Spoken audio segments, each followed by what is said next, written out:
नमस्कार मित्रों, Suprabhatam. Last lecture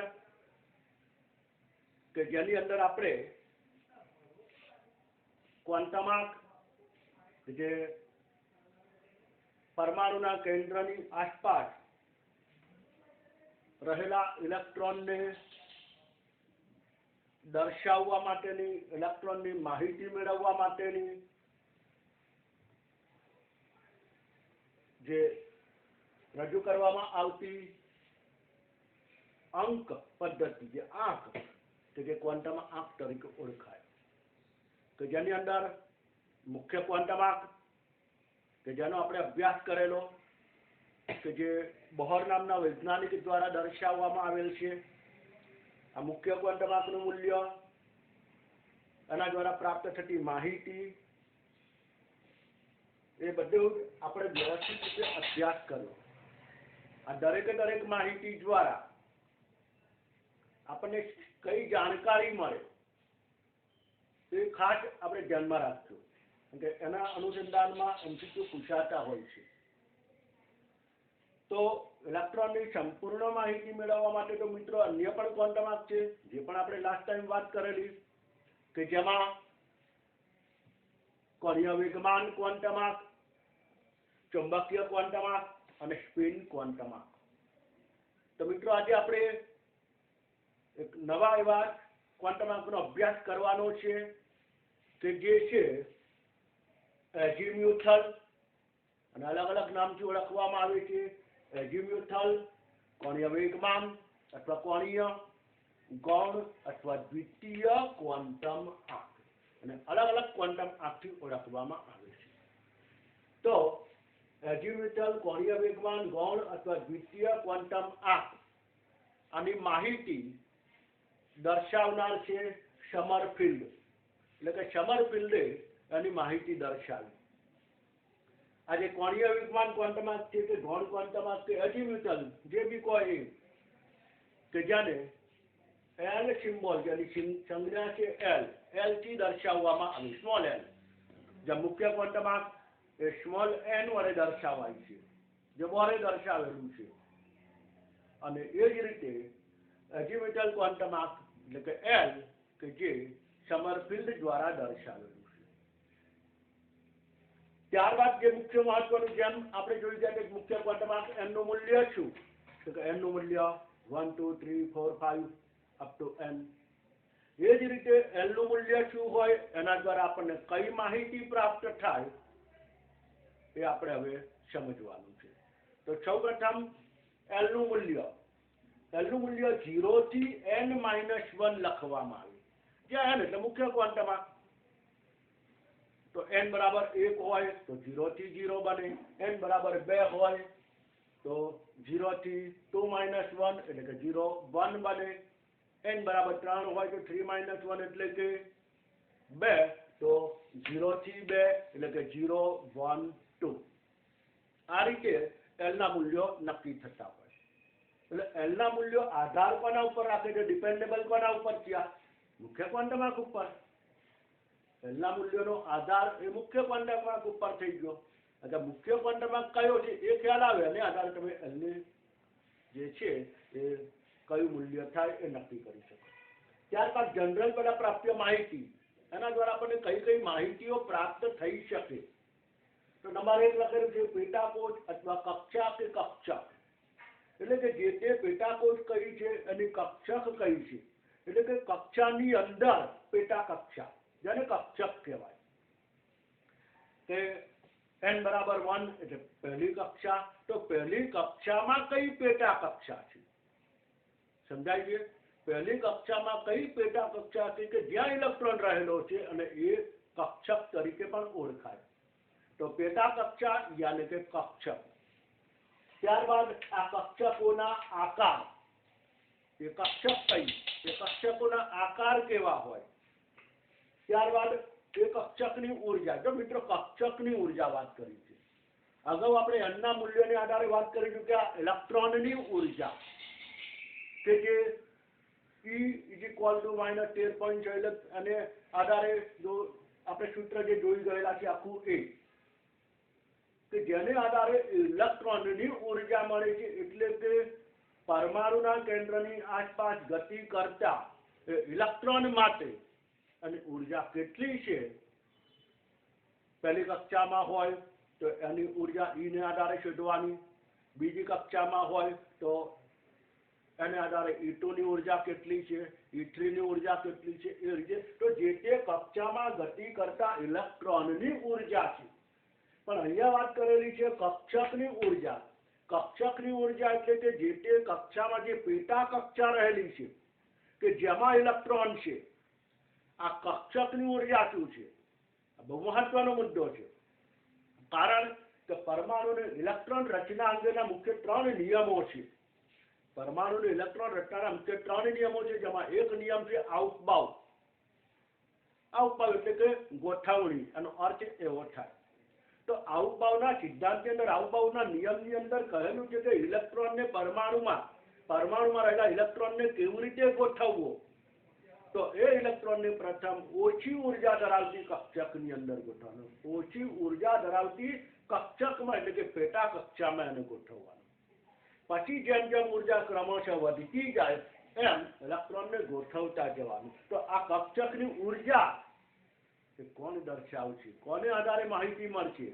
તો કોણીય વેગમાન ક્વોન્ટમાર્ક કે અઝીમુથલ ક્વોન્ટમાર્કને આધારે. પછી અમે સમજતા જઈશું આગળ. ત્યાર પછી કોણીય વેગમાન, તો એનું કોણીય વેગમાન ક્વોન્ટમાર્ક છે જ.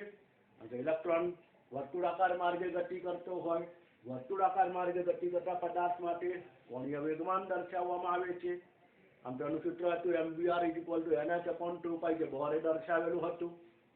અહીંયાની માહિતી આપણે પછી આગળ જોઈશું. તો આ છે કોણીય વેગમાન. એ પણ એલના મૂલ્યોને આધારે તમે નક્કી કરી શકો. હવે આ જે પ્રાપ્ય માહિતી જે છે અને 1 by 1 આપણે માહિતી સમજતા જવાનું છે. તો નંબર 1, તો એલના મૂલ્યો જે આપણે લખેલા છે જનરલી કે જે 0 થી n - 1 ને આધારે એવું લખી શકાય 0 1 2 3 n - 1 કે જે એલના મૂલ્યો દર્શાવવામાં આવે. આ એલના મૂલ્યોને આધારે નંબર 1 માહિતી પેટા કક્ષા, પેટા કોષ એટલે કે કક્ષા. તો એલનું મૂલ્ય કયું હોય તો કઈ કક્ષા, જેમ આપણે n માટે જોઈ ગયા છે n બરાબર 1 એટલે કે કક્ષા, n બરાબર 2 એટલે કે એલ કક્ષા, n બરાબર 3 એટલે કે કેપિટલ M કક્ષા, n બરાબર 4 એટલે કે n કક્ષા, વગેરે વગેરે. તો એનના મૂલ્યોને આધારે જે તે કક્ષા કઈ છે એની સંજ્ઞા દર્શાવેલી હતી. એવી જ રીતે એલના મૂલ્યોને આધારે એ પેટા કોષ, પેટા કક્ષા યાને કે કક્ષક કઈ છે એ માહિતી આપણે મેળવવાની. તો અહીંયા એલના મૂલ્યોમાં આધારે જો એલ બરાબર 0 હોય, જો એલનું મૂલ્ય 0 હોય તો એને કહેવાય એસ કક્ષક. એલનું મૂલ્ય 0 હોય તો કહેવાય અને એસ કક્ષક. જોડે જોડે અહીંયા આપણે કક્ષકોના આકાર પણ લખેલા છે, એટલે કે કક્ષા અને આકાર બંને માહિતી મેં જોઈન્ટ લખેલી છે. તો જો એલ બરાબર 0 હોય તો એ એસ કક્ષક કહેવાય ને એસ કક્ષક કે જેનો આકાર ગોળાકાર છે. જ્યારે આપણે ચુંબકીય ક્વોન્ટમાર્કની અભ્યાસ કરીશું ત્યારે આ બધા આકાર એ વખતે દર્શાવીશું. કારણ કે ચુંબકીય ક્વોન્ટમાર્ક જ્યારે આવશે ત્યારે આ જે કક્ષકો છે એ કક્ષકોની પેટા કક્ષક દર્શાવશે.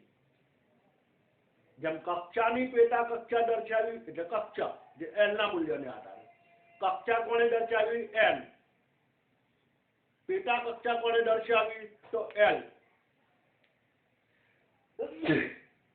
ભૂલ ચૂક લેવી જોઈએ.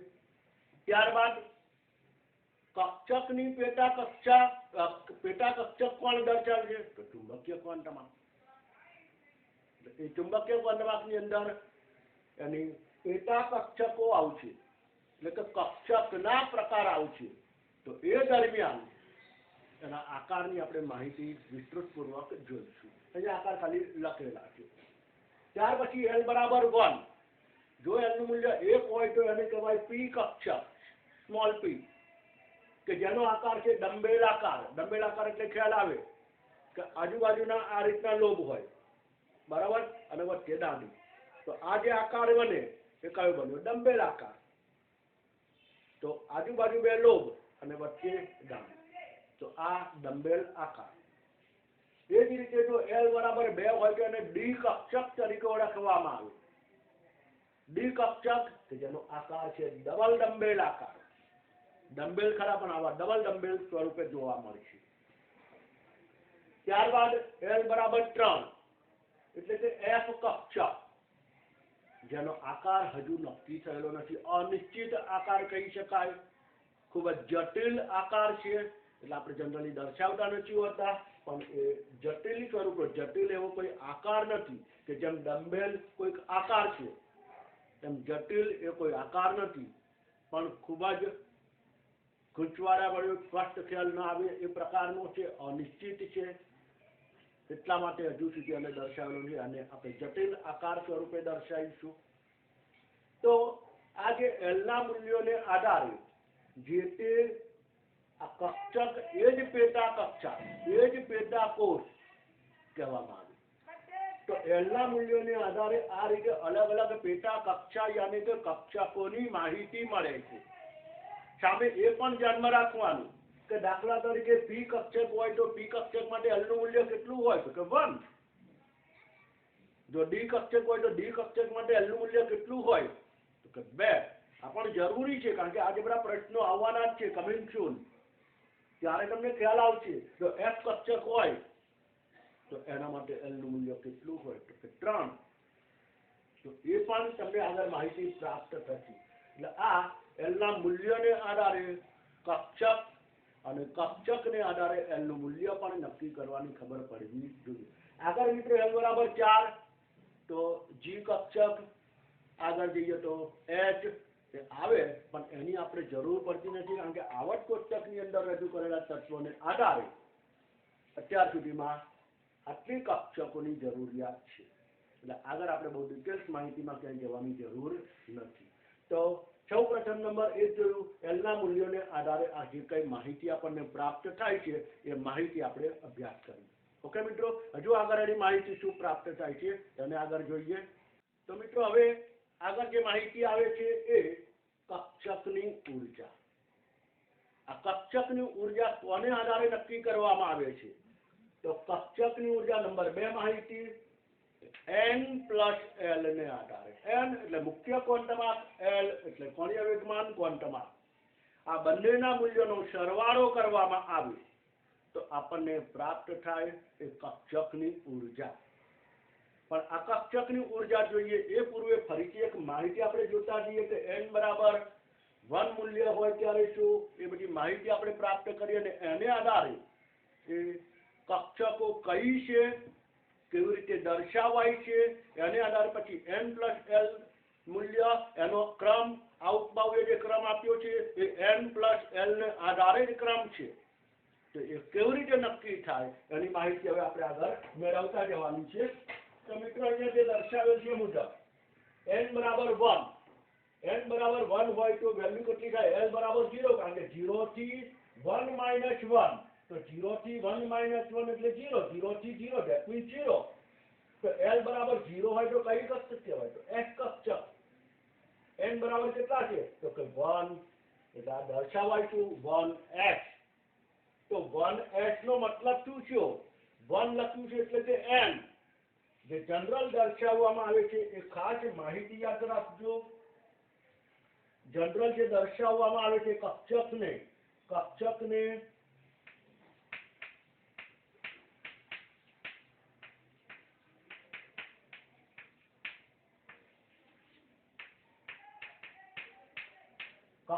દર્શાવવાની રીત, કક્ષક કેવી રીતે દર્શાવાય છે તો n અને અહીંયા આવે l. સમજી ગયા? n તો આ l x કક્ષક તો l0 છે તો x, l બરાબર 2 છે તો d, l બરાબર 3 છે તો f, l બરાબર 1 છે તો p. એટલે આ બે માહિતી ખાસ ધ્યાન રાખજો. બરાબર? અને આધારે ખ્યાલ આવતો રહેશે. તો n બરાબર 1, l બરાબર 0 એટલે કે 1x વડે દર્શાવાય. n બરાબર 2 બીજી કક્ષા, n બરાબર 2 બીજી કક્ષા તો l બરાબર 0 થી 2 minus 1 તો 0 થી 2 minus 1 એટલે 0 થી 1 એટલે 0 અને 1 તો 0 1 તો 0 હોય તો s n બરાબર 2 એટલે 2s n બરાબર 2 2 l એટલે 0 છે તો 0 એટલે કઈ આવે s સમજી ગયા ત્યારબાદ આગળ l બરાબર 1 એટલે કઈ p n બરાબર 2 એટલે શું થઈ ગયું 2p બરાબર એ જ રીતે આગળ જોતા જઈએ n બરાબર 3 તો l બરાબર શું લખાશે તો કે 0 1 2 કારણ કે n બરાબર 3 તો 3 minus 1 એટલે 2 0 થી 2 એટલે 0 1 2 બરાબર તો એમાં જોઈએ તો n બરાબર 3 એટલે દરેકની અંદર શું આવે n 3 l 0 તો 0 હોય તો શું આવે s બરાબર ત્યારબાદ 1 તો 1 હોય એટલે શું આવે આ l નું મૂલ્ય છે l નું મૂલ્ય 1 તો 1 હોય એટલે કઈ કક્ષક p કક્ષક તો એ વખતે આપણે અહીંયા દર્શાવવાનું p કક્ષક પણ એ વખતે n કેટલા છે તો કે 3 તો કે 3 p સ્વરૂપે આપણે દર્શાવવાનું બરાબર ત્યારબાદ l બરાબર 2 એટલે કઈ આવી d કક્ષક બરાબર 2 એટલે કઈ કક્ષક આવે તો d તો અહીંયા આપણે શું દર્શાવવાની d કક્ષક પણ એના માટે n કેટલું છે તો કે 3 તો આપણે અહીંયા n એ 3 છે માટે અહીંયા લખીએ 3d સમજી ગયા એ જ રીતે આગળ જોઈએ n બરાબર 4 તો l બરાબર 4 minus 1 એટલે 3 તો 0 થી 3 તો 0 1 2 અને 3 0 1 2 3 તો એના દ્વારા હવે તો લગભગ ખ્યાલ આવી જાય n બરાબર બધામાં 4 જ રહેશે 4 4 4 4 અગાઉથી દર્શાવી દીધું બરાબર હવે 0 તો 0 એટલે s ત્યાર પછી 1 એટલે p ત્યાર પછી 2 તો 2 એટલે v ત્યાર પછી 3 તો 3 એટલે f તો આ અલગ અલગ આનો મતલબ કે n બરાબર 4 એટલે શું થયું ચોથી કક્ષાની અંદર કેટલી કક્ષકો હોય તો કે 4 યાદ કરો n ના મૂલ્યોને આધારે આપણે એક માહિતી પ્રાપ્ત કરેલી કે n પ્રકારની n સ્ક્વેર કક્ષકો n બરાબર 4 તો 4 પ્રકારની n સ્ક્વેર 4 પ્રકારની 16 કક્ષકો તો 4 પ્રકાર એટલે SPDF n બરાબર 3 તો n પ્રકારની n સ્ક્વેર કક્ષકો 3 પ્રકારની 9 કક્ષકો તો 3 પ્રકાર કયા તો 3s 3p 3d ત્યારબાદ n ના મૂલ્યોને આધારે આગળ વાત કરી કે n બરાબર 2 તો 2 પ્રકારની n સ્ક્વેર 2 પ્રકારની 4 કક્ષકો તો 2 પ્રકાર કયા તો કે 2s અને 2p n બરાબર 1 તો n બરાબર 1 એટલે n એટલે કે એક પ્રકારની n સ્ક્વેર એટલે કે એક કક્ષક તો એક પ્રકારની એક કક્ષક એટલે કઈ 1s સમજ્યા કે નહીં એટલે આપણે જે કક્ષાઓ જે દર્શાવીએ છીએ જે પરમાણુના કેન્દ્રની આજુબાજુમાં એ કક્ષા જે વર્તુળાકાર માર્ગ જે બોરે દર્શાવેલું છે એ કક્ષા એટલે પહેલી કક્ષા તો પહેલી કક્ષામાં કઈ કક્ષક હોય 1s એ 1s શું બની ગઈ પેટા કક્ષા બની ગઈ એ કક્ષક બની ગઈ બીજી કક્ષામાં કઈ કક્ષક હોય તો કે 2s અને 2p ત્રીજી કક્ષામાં કઈ કક્ષક હોય તો 3s 3p 3d ચોથી કક્ષામાં કઈ હોય તો 4s 4p 4d 4s આગળ જાવ તો પાંચમી કક્ષાની અંદર generally 5s 5p 5d 5f 5g પણ આપણે 5g દર્શાવવાના નથી આપણે એની જરૂર નથી અત્યારે પછીની કક્ષકોમાં પણ આપણે f સુધી જ રહેવાનું છે, બરાબર. તો આ જે તે કક્ષામાં કઈ પેટા કક્ષકો છે એની આ સંજ્ઞાત્મક માહિતી આપી દીધી, જે NL સ્વરૂપે દર્શાવાય. તો 1s, તો 1s માટે n નું મૂલ્ય કેટલું, તો કે 1. s નું મૂલ્ય કેટલું, s છે એટલે l બરાબર કેટલા થાય, તો 0. આને આધારે આપણે n પ્લસ l નક્કી કરવાનું આવશે, કે જે આપણને આગળ માહિતી પ્રાપ્ત થશે. એટલે હવે જે કક્ષકની ઉર્જા છે એ કક્ષકની ઉર્જાની માહિતી આપણે મેળવવાની, કે જે n ના અને l ના મૂલ્યના કોમ્બિનેશન દ્વારા આ જે માહિતી આપણને પ્રાપ્ત થાય છે એ માહિતીનો આપણે હવે આગળ અભ્યાસ કરવાનો છે, બરાબર મિત્રો. તો n પ્લસ l ના મૂલ્યોની આ માહિતી જે છે એ માહિતીનો આપણે અભ્યાસ કરવાનો છે. તો એ આગળ હવે જોઈએ. હવે ઉર્જાના ક્રમની માહિતી આપણે મેળવીએ. તો જો n ની કિંમત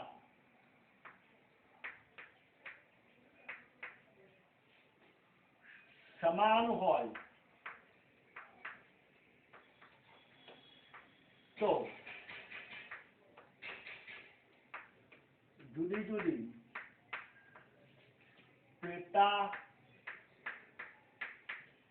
કક્ષકોમાં ઉર્જાનો ક્રમ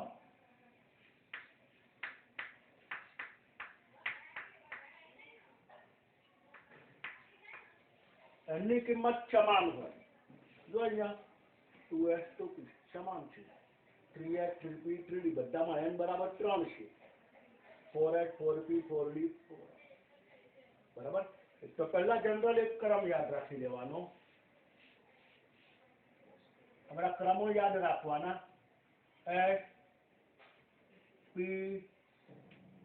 d f. એટલે કે કોની ઉર્જા સૌથી વધારે છે, f કક્ષકની. કોની ઓછી છે, s કક્ષકની. n નું મૂલ્ય કેવું ગણવાનું, સમાન. એ જ રીતે જો હવે મારે 2s અને 2p, 2s અને 2p માં ઉર્જાનો ક્રમ મારે આપવો હોય તો બંનેમાં n બરાબર 2 છે.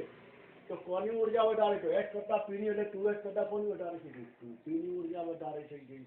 એટલે એને આધારે અહીંયા દર્શાવી શકું કે 2s કરતા કોની ઉર્જા વધારે, 2p. n બરાબર બંનેમાં 2, n ની કિંમત સમાન છે. એ જ રીતે 3s 3p અને 3d, તો કોની ઉર્જા વધારે થઈ જાય, તો આ રીતે, કારણ કે s p d n બરાબર 3 છે બધામાં. ત્યારબાદ એ જ રીતે જોઈએ તો 4s 4p 4d, 4s 4p 4d અને 4s. તો n ની કિંમત સમાન હોય ત્યારે અને ઉર્જાનું ક્રમ, બરાબર. હવે બીજો નંબર 2, બીજી રીતે માહિતી. જો l ની કિંમત સમાન હોય અને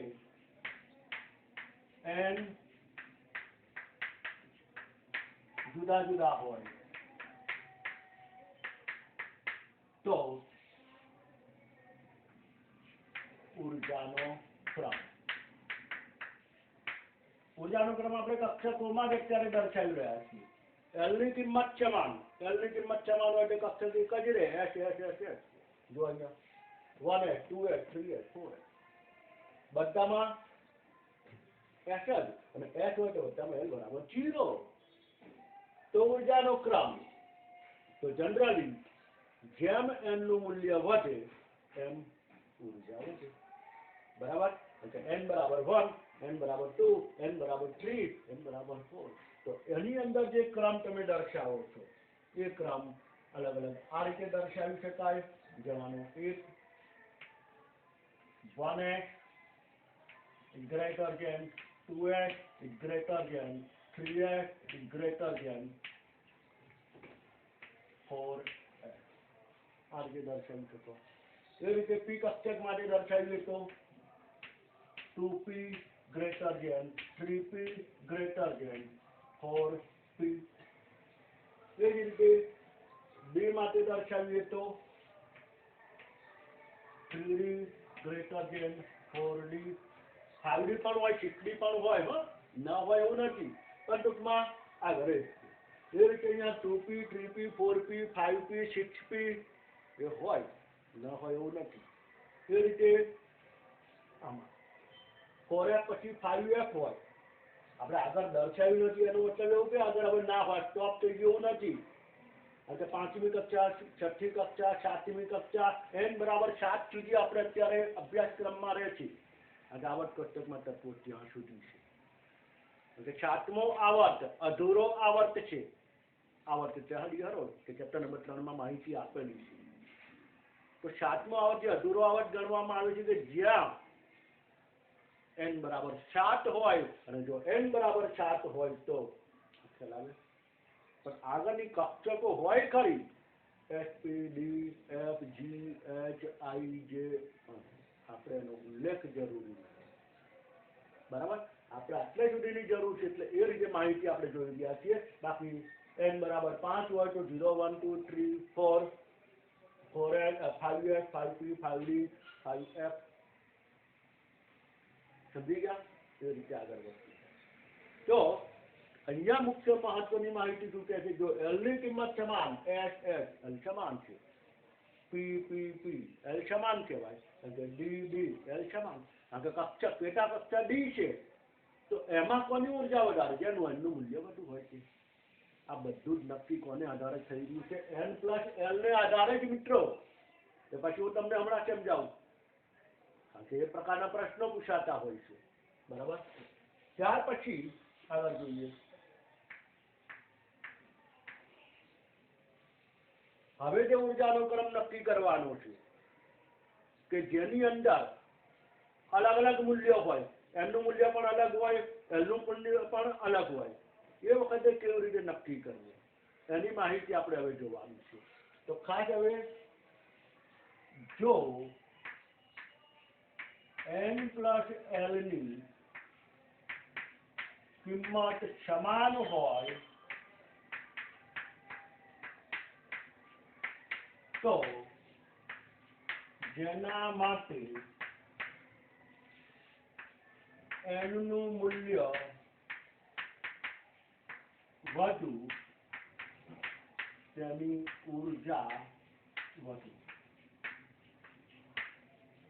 જો n પ્લસ L ની કિંમત સમાન હોય તો જેના માટે n નું મૂલ્ય વધુ તેની ઉર્જા વધુ n પ્લસ L મૂલ્ય નક્કી કરવાનું છે તો n પ્લસ L મૂલ્ય કેવી રીતે નક્કી થાય તો જો 2s તો 2s એટલે તો L બરાબર કેટલા s કક્ષક છે 0 n બરાબર કેટલા 2 કારણ કે આપણે લખેલું છે આ રીતે દર્શાવાય તો n બરાબર 2 L બરાબર 0 2 પ્લસ 0 એટલે 2 n બરાબર 2 p કક્ષક છે p કક્ષક માટે L બરાબર 1 એટલે કે 2 પ્લસ 1 એટલે 3 તો આનું n પ્લસ L મૂલ્ય કેટલું 2 આનું n પ્લસ L મૂલ્ય કેટલું 3 જેનું n પ્લસ L વધારે આની તો ઉર્જા વધારે છે જ આ બધામાં એ જ આવે છે અહીંયા જોઈએ તો 3s 3p 3d બધામાં n બરાબર 3 L બરાબર 0 3 પ્લસ 0 3 p એટલે 1 તો 3 પ્લસ 1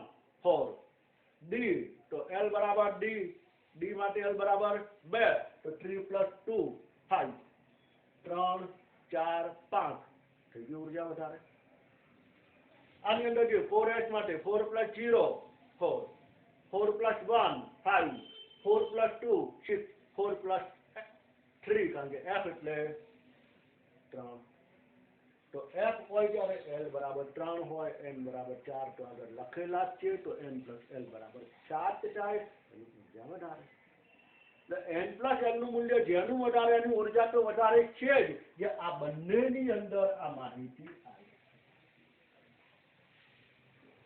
જો n પ્લસ L વધુ તેની ઉર્જા વધુ એટલે આ બંનેની અંદર જે આવતી માહિતી એ ખાસ તમને અહીંયા હાઇલાઇટ કરી રાખું છું એ ધ્યાનમાં રાખો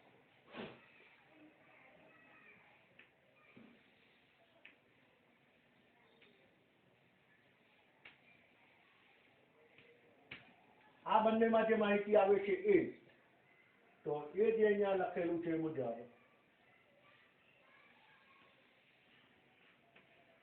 જેનું કઈ મૂલ્ય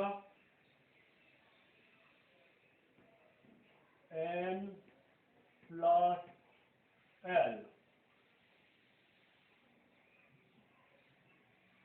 મૂલ્ય વધુ તે કક્ષક અથવા પેટા કોષ કે પેટા કક્ષાની ઊર્જા વધે. બરાબર. જેનું n પ્લસ l મૂલ્ય વધુ તે કક્ષકની ઊર્જા પણ વધારે. અહીંયા જોઈએ તો 1 પ્લસ s s એટલે 0, 1 plus 0 1, 2 plus 0 2, 3 plus 0 3, 4 plus 0 4, 2 plus 1 4, 3 plus 1 4, 4 plus 1 એટલે p કક્ષક છે. p માટે l બરાબર કેટલા છે 1. 3D 4D માં જોઈએ તો 3D 3 પ્લસ 2 એટલે d એટલે 2, તો 3 પ્લસ 2 5, 4 પ્લસ 2 6, તો 5 અને 6 તો પેલાની ઊર્જા વધારે. તો જેનું n પ્લસ l મૂલ્ય વધુ તેની ઊર્જા વધુ. પણ પ્રશ્ન ક્યાં છે? જો n પ્લસ l ની કિંમત સમાન હોય તો શું? તો જેનું n મૂલ્ય વધુ તેની ઊર્જા વધુ. દાખલા તરીકે આપણે ઉદાહરણ જોઈએ તો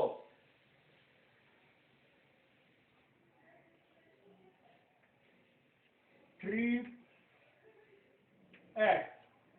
અને 2p બરાબર. 3s અને 2p આ બેમાં ઊર્જાનો ક્રમ નક્કી કરવો છે. તો એ ઊર્જાનો ક્રમ નક્કી કરવા માટે એનું n નું મૂલ્ય જુઓ, n પ્લસ l નક્કી કરવાનું. તો આની અંદર અલગ અલગ મૂલ્યોમાં n બરાબર l બરાબર n પ્લસ l બરાબર. 3s માટે n બરાબર કેટલા? પહેલું 3s માટે આપણે લખીએ છીએ તો 3s માટે n બરાબર કેટલા દેખાય છે 3. આ કે n l તો n એટલે 3. s એટલે કે l તો s માટે l નું મૂલ્ય કેટલું 0 તો અહીંયા 0. તો n પ્લસ l કેટલા થયા 3 બરાબર. ઓકે. 2p અહીંયા હું તો લખી રાખું તમને ખ્યાલ આવે.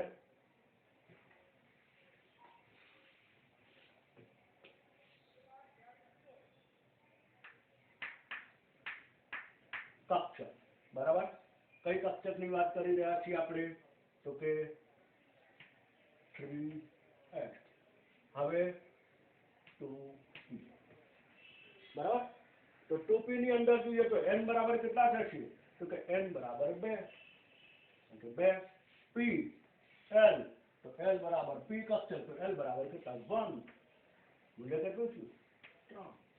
તો n પ્લસ l કેવું છે સમાન.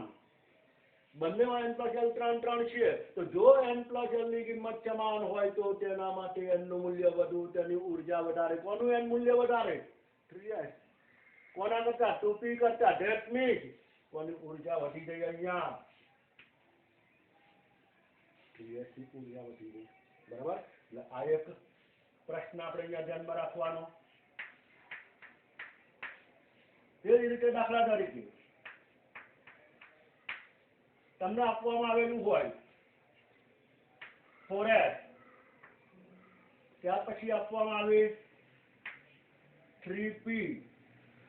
એની અંદર ઊર્જાનો ક્રમ તમારે નક્કી કરવાનો છે. 4s અને 3p માં ઊર્જાનો ક્રમ તમારે નક્કી કરવો છે કોની ઊર્જા વધારે કોની ઓછી. તો 4s અને 3p માં વેલ્યુ આપણે એપ્લાય કરી જોઈએ.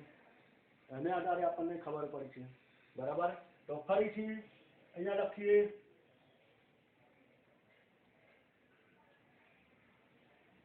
4s અને પછી આવશે 3p. 4s અને 3p માટે. તો 4s માટે n બરાબર કેટલા દેખાય છે? 4s માટે n બરાબર એટલે 4. 3p માટે n બરાબર કેટલા દેખાય તો કે 3. હવે ખ્યાલ આવી ગયો છે. s માટે l બરાબર કેટલું 0. p હોય તો p માટે l બરાબર કેટલું ગણાય? તો કે 1, 4 + 0 4, 3 + 1 4, બંને 4. તો કોની ઉર્જા વધારે? તો 4h અને 3p માં જેનું n નું મૂલ્ય વધારે એની ઉર્જા વધારે. ઇલેક્ટ્રોન પહેલા ત્યાં ગોઠવાય તો 4h માં ના સોરી 3p માં, કારણ કે જેની ઉર્જા ઓછી ત્યાં ઇલેક્ટ્રોન પહેલા ગોઠવાય છે. આ બાહ્ય કહેલું છે. એટલે અહીંયા ઉર્જાનો ક્રમ જો આપણે લખવો હોય તો 4h 3p, એમાં ઉર્જાનો ક્રમ તમે જો દર્શાવો બરાબર. બીજો એક એવું પ્રશ્ન સેટ જોઈ લઈએ. સારો પ્રશ્ન છે જે પૂછાતું હોય છે ત્યારે. દાખલા તરીકે તમને આપવામાં આવેલું છે 3D, પછી તમને આપવામાં આવેલું છે 5h અને આપેલું છે 4p. આની અંદર ઉર્જાનો ક્રમ જણાવો. અલગ અલગ ક્રમ કે આની ઉર્જાનો ક્રમ જણાવો. 3D, 5h અને 4p ને યોગ્ય ક્રમમાં ઉર્જાને આધારે દર્શાવો. તો કોને આધારે નક્કી કરવાનું? તો કે n + l ને આધારે. તો n + l ને આધારે 3D અહીંયા આપણે અલગ અલગ કક્ષકો દર્શાવી દઈએ. 3D, ત્યાર પછી અહીંયા છે 5h, અહીંયા છે 4p. વેલ્યુ આપણે એપ્લાય કરતા જઈએ. 3D માટે l ની વેલ્યુ 3, 5h માટે l ની વેલ્યુ 5, 4p માટે l ની વેલ્યુ 4. D કક્ષક માટે l બરાબર કેટલા લખાય? તો 2. H કક્ષક છે l બરાબર કેટલા લખાય? 0. P કક્ષક છે એના માટે l બરાબર કેટલા લખાય? 1. તો 3 + 2 = 5. 5 + 0 5, 4 + 1 5. તો દરેકની અંદર n + l મૂલ્ય કેવું આવ્યું? સમાન. તો જો n + l મૂલ્ય સમાન હોય તો જેનું n નું મૂલ્ય વધારે તેની ઉર્જા સૌથી વધારે. તો આમાં સૌથી વધુ ઉર્જા કોની બને? 5. બરાબર. એટલે કે એ ઉર્જાનો ક્રમ આપણે જો દર્શાવવો હોય તો 5h, 4p અને 3D અને ક્રમ તો આની ઉર્જા સૌથી વધારે અને ઓછી. સમજી ગયા? એટલે આ એક બેઝિક માહિતી આપણે અહીંયા ધ્યાનમાં રાખવાની છે ખાસ. તો આ જે છે એ અલગ અલગ ટાઈપના આવા પ્રશ્નો ક્યાંક MCQ ની અંદર પૂછી શકે. તો આપણને ખ્યાલ આવવો જોઈએ કે કેવી રીતે એનું આપણે સોલ્યુશન લઈ શકીએ.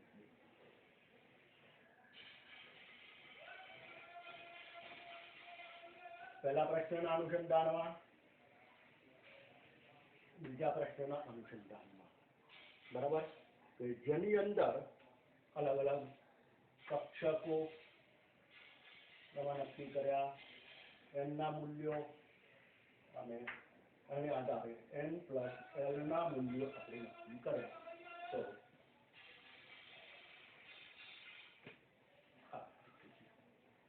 આ પૂછ્યું હોય, આવું પૂછ્યું હોય ગમે તો તમારે n + l આવું ગમે તે પૂછી શકીએ. તો n + l ને આધારે જો n + l ને આધારે જો n નું બંનેનું મૂલ્ય સમાન આવતું, n + l નું મૂલ્ય સમાન આવે તો n ને આધારે બાકી તો નક્કી છે જ n + l નું મૂલ્ય જેનું વધુ કસક છે વધુ ત્યાં બંનેમાં દેખાય છે. ઓકે. તો આ એક માહિતી આપણે ધ્યાનમાં રાખવાની. ત્યાર પછી જે l ના મૂલ્યને આધારે આપણને જે માહિતી પ્રાપ્ત થાય એ માહિતી આપણે આગળ અભ્યાસ કરીએ કે જે હવે બાકી કહી રહી છે કોણીય વેગમાન આપણને માહિતી પ્રાપ્ત થાય એ જોઈએ.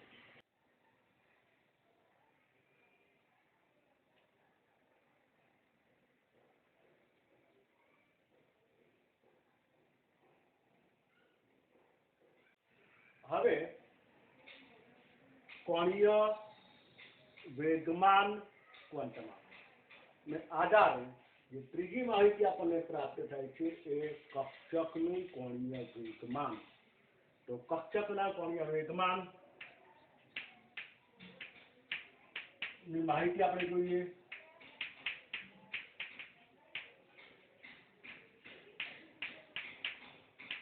આ કક્ષકનું કોણીય વેગમાન શોધવા માટેનું જે સૂત્ર જે છે એ સૂત્ર તે આ રીતે દર્શાવવામાં આવે છે સ્ક્વેર રૂટ ઓફ કૌંસની અંદર L into L plus 1 L into L plus 1 અને બહાર h upon 2 pi આ h upon 2 pi વર્ગમૂળની બહાર છે આ કક્ષકનું કોણીય વેગમાન પેલું ઇલેક્ટ્રોનનું કોણીય વેગમાન હતું mvr is equal to ms upon 2 આ કક્ષકનું કોણીય વેગમાન છે ખાસ ધ્યાન રાખજો h upon 2 pi આની જગ્યાએ ઘણી વખતે એપ્લેટોન કારક જે h psi તરીકે પણ દર્શાવવામાં આવે છે આપણે આની બહુ કંઈ અત્યારે જરૂર નથી ફિઝિક્સમાં કદાચ આવે છે h અને પછી ત્યાં ઉપર આડો લીટો કરવામાં આવે આપણે આની જરૂર નથી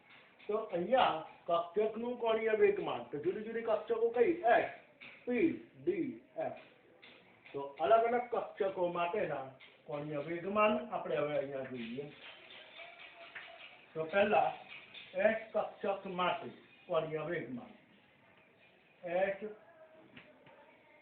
કક્ષક માટે તો સૂત્રને આધારે આપણે લખવાનું છે તો h કક્ષક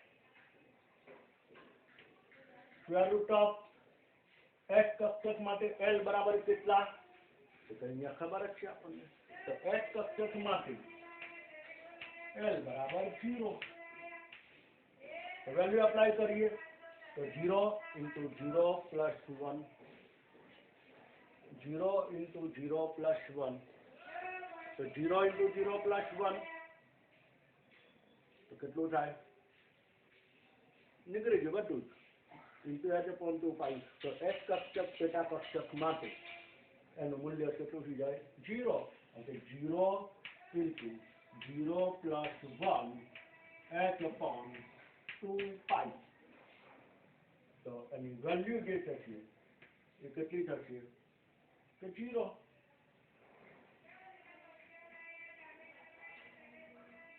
બરાબર આ યાદ રાખજો પૂછી શકે ક્યારે એ જ રીતે p કક્ષક માટે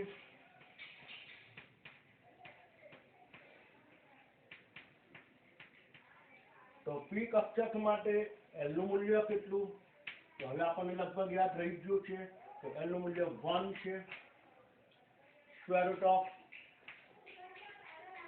વેલ્યુ આપણે એપ્લાય કરીએ 1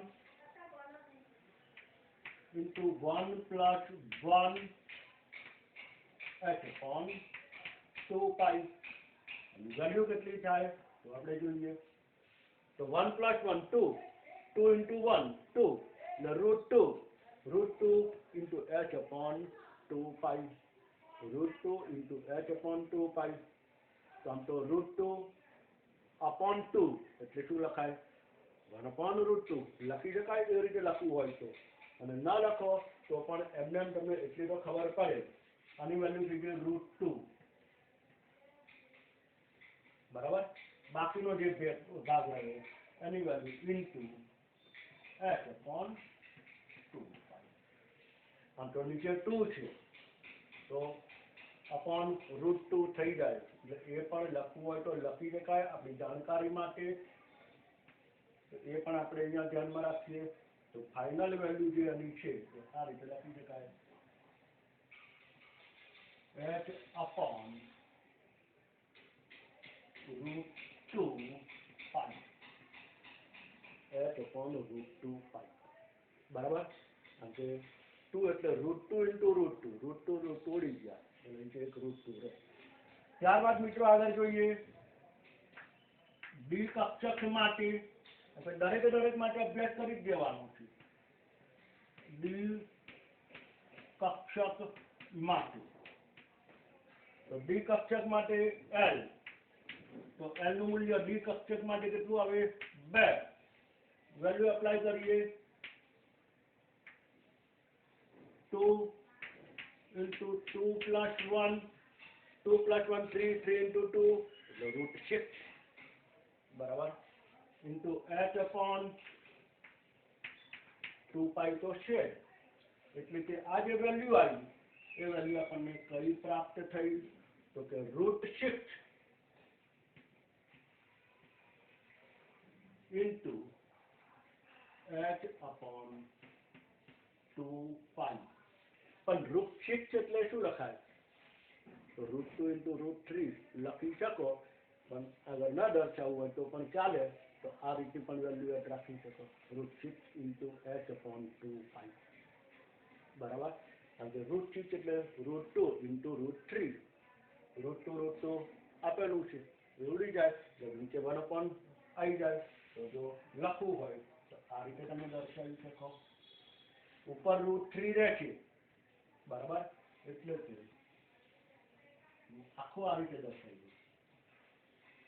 √3/2 કારણ અહીંયા આ રીતે √2 આવવાના હતા કે √3 into √2 √2 ઉડી જાય તો નીચે √2 બને ઉપર તો √3 છે તો √3/2 into h upon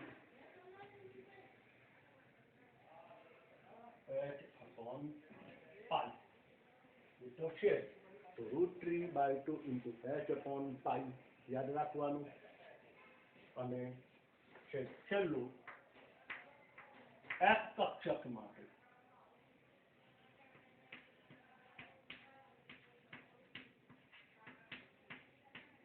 તો f કક્ષક માટે l બરાબર તો l બરાબર કેટલા થશે 3 દર્શાવેલું છે વેલ્યુ એપ્લાય કરીએ 3 into 3 plus 1 into h upon 2 pi એટલે વેલ્યુ થાય આપણે જોઈએ પહેલા તો 3 plus 1 4 4 into 3 એટલે 12 એટલે કે શું બન્યું √12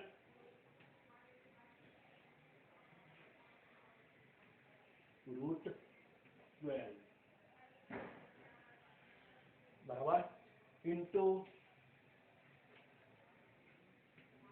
h upon 2 pi આ તો છે જ આપણી જોડે શું બની શકે √12 એટલે √3 into √4 થાય કે નહીં અને √4 એનું વર્ગમૂળ કેટલું થાય 2 એટલે કે 2 into √3 h upon 2 pi 2 ઉડી જાય તો ઓવરઓલ આપણને અહીંયા શું રહે તો √3 into h upon pi ફરીથી √12 એટલે √3 into √4 √4 એટલે 2 ઉડી ગયા નીકળી ગયું એટલે √3 અને h upon pi વધ્યા તો √3 into h upon pi તો જુદી જુદી પેટા કક્ષક માટે જેમાં s કક્ષક માટે p કક્ષક માટે d કક્ષક માટે f કક્ષક માટે કોણીય વેગમાન કેટલું થાય આ કક્ષક માટેના કોણીય વેગમાન છે બરાબર ખાસ ધ્યાન રાખજો ને કે પૂછી શકે એવા છે MCQ ની અંદર તો આ જે સંપૂર્ણ છે એઝિમ્યુથલ ક્વોન્ટમ આંક યાને કે કોણીય વેગમાન ક્વોન્ટમ આંકની આ માહિતી થઈ તો કોણીય વેગમાન ક્વોન્ટમ આંક દ્વારા ફરીથી ખાસ રિવિઝન લઈ લઈએ આપણે તો કોણીય વેગમાન ક્વોન્ટમ આંક દ્વારા જે ફાસ્ટ રિવિઝન નંબર 1 પહેલું અને શું કહેવામાં આવે તે એઝિમ્યુથલ કોણીય વેગમાન ગૌણ કે દ્વિતીય ક્વોન્ટમ આંક તરીકે એને ઓળખવામાં આવે જેની સંજ્ઞા L કોણે દર્શાવ્યું તો સમરફિલ્ડે દર્શાવ્યું L નું મૂલ્ય 0 થી n-1 વડે દર્શાવાય પ્રાપ્ય માહિતી કઈ માહિતી પ્રાપ્ત થાય તો પેટા કોષ એટલે કે કક્ષા પેટા કક્ષા કઈ છે એ એટલે કે કક્ષક કઈ છે તે કક્ષકનો આકાર કક્ષકની ઊર્જા અને કોણીય વેગમાન નંબર 1 L ના મૂલ્યો જે 0 1 2 3 n-1 આને આધારે L બરાબર 0 તો L બરાબર 0 એના માટે H કક્ષક દર્શાવવામાં આવે છે જેનો આકાર ગોળાકાર એટલે કક્ષક અને કક્ષકનો આકાર બંને વસ્તુમાં આવી ગયું L બરાબર 1 એટલે P કક્ષક ડંબેલાકાર D કક્ષક ડબલ ડંબેલાકાર અને F કક્ષક આકાર નક્કી નથી જટિલ આકાર ત્યાર પછી બીજું આપણે લખેલું છે કક્ષકની ઊર્જા અહીંયા કક્ષક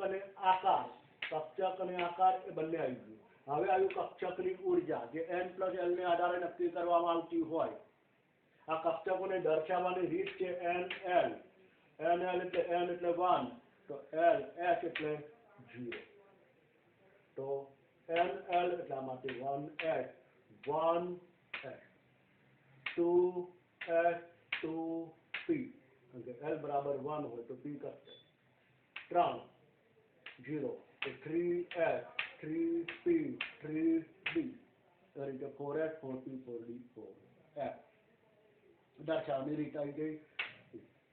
એને આધારે ઉર્જા આપણે આખું ઉર્જાનું માહિતી ચાલે છે, પણ પહેલા આ માહિતી ખબર હોવી જોઈએ કેવી રીતે દર્શાવાય છે. 2h લખેલું એટલે 2h એટલે 2 એટલે શું તો કે n, h એટલે તો h એટલે l બરાબર 0. આ જે બે બંને માહિતી અહીંયા જે આપેલી છે એ કોને આધારે નક્કી છે? જો n+l નું મૂલ્ય વધુ તો કક્ષકની ઉર્જા વધુ, તો એ જે અહીંયા દર્શાવેલું છે એ મુજબ આપણે જોઈએ તો જો n ની કિંમત સમાન હોય તો જુદી જુદી પેટા કક્ષકની ઉર્જાનો ક્રમ x f ની ઉર્જા સૌથી વધારે. n સમાન હોય તો જેમ કે 2h 2p n સમાન, 3h 3p 3d n 3, 4h 4p 4d 4f n 4 સમાન છે. તો fpd f ના આધારે ક્રમ થઈ ગયો. બરાબર. જો l ની કિંમત સમાન હોય અને n જુદા જુદા હોય તો અહીંયા શું છે? n ની કિંમત સમાન, l અલગ અલગ છે. બરાબર. તો l ની કિંમત સમાન અને n જુદા જુદા હોય ઉર્જાનો ક્રમ 1h 2h 3h 4h. બધાની અંદર જુઓ l સમાન છે h એટલે l બરાબર 0. બદલાયું શું? n 1 2 3 4 5 ઉર્જાનો ક્રમ. ઓવરઓલ તો n+l જ થઈ ગયું. આ બંને n+l વધુ એની ઉર્જા વધુ.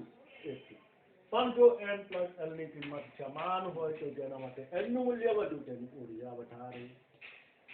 ઉદાહરણો આપણે દર્શાવેલા હતા. બરાબર. એ પણ ક્યાંક MCQ તરીકે પૂછાઈ શકાતું હોય છે.